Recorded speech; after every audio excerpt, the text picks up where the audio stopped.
Destruction, reconstruction. Dans l'intervalle très court, une fenêtre s'offre aux équipes du Centre d'études Alexandrine, dirigé par Jean-Yves Empereur. Fort du soutien technologique et financier de France Télécom, les deux responsables du chantier de la rue Fouad, Marie Jacquemin et Francis Choël, poursuivent leur progression à travers les couches archéologiques. 10 mètres de profondeur pour 23 siècles d'histoire.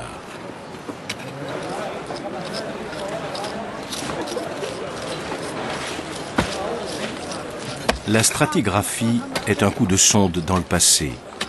Descendre dans la trouée, c'est explorer un puits, le puits du temps. Retrouver dans les épaisseurs successives la consistance des époques. Comme ce morceau de céramique vernissée de la période byzantine, ou cette terre cuite de l'époque hellénistique, ou encore cette intaille, sorte d'amulette censée protéger de la maladie. Les dieux innombrables d'Alexandrie étaient invoqués à chaque circonstance de la vie.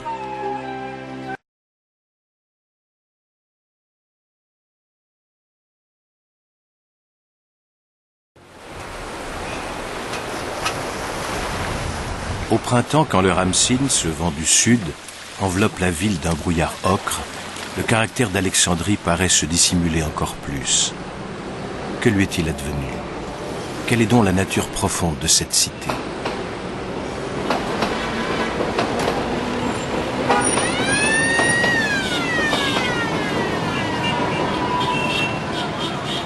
Cette ville rêvée par Alexandre n'est pas une construction de l'imagination. Alexandre veut un port pour son nouveau royaume. Il dévisage le site, très ingrat, emprisonné entre lagunes et mer, infesté de marais. Mais d'un coup, il a tout compris. Un port bien abrité, placé loin des crues du Nil, en même temps que proche du delta nourricier. Alexandre ne verra jamais sa ville. C'est Ptolémée, son général le plus proche, qui, en s'attribuant l'Égypte, réalisera le rêve du jeune monarque. Dans ce projet monumental, tout procède de l'île de Pharos. Elle est reliée au continent par l'Heptastade, une digue immense formant 2 ports admirablement protégés. Les rues tirées au cordeau sont d'une largeur inhabituelle. Rien ne ressemblait à ce qu'on avait vu auparavant.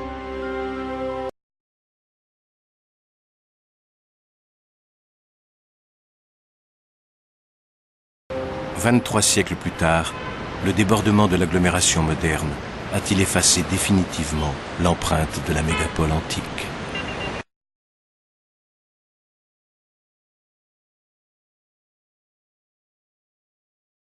Les collègues de Christophe Bénèche du laboratoire de géophysique de la faculté de Jussieu sont venus en renfort pour tenter de relever le défi.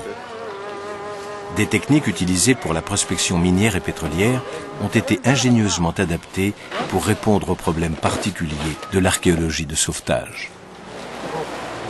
5 plaques en laiton sont déployées dans une rue calme du centre-ville. Cet appareil injecte du courant dans le sol.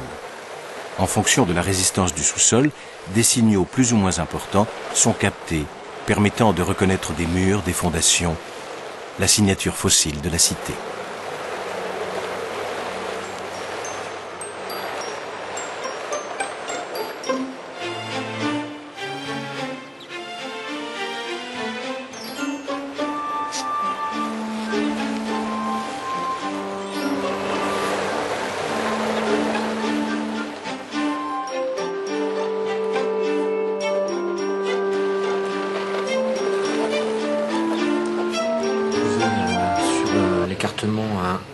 Les données enregistrées sont analysées chaque soir par l'équipe dans les bureaux du Centre d'études Alexandrine. Il y a des anomalies qu'on retrouve bien d'une rue sur l'autre. Et vraiment bien marqué sur ce profil-là.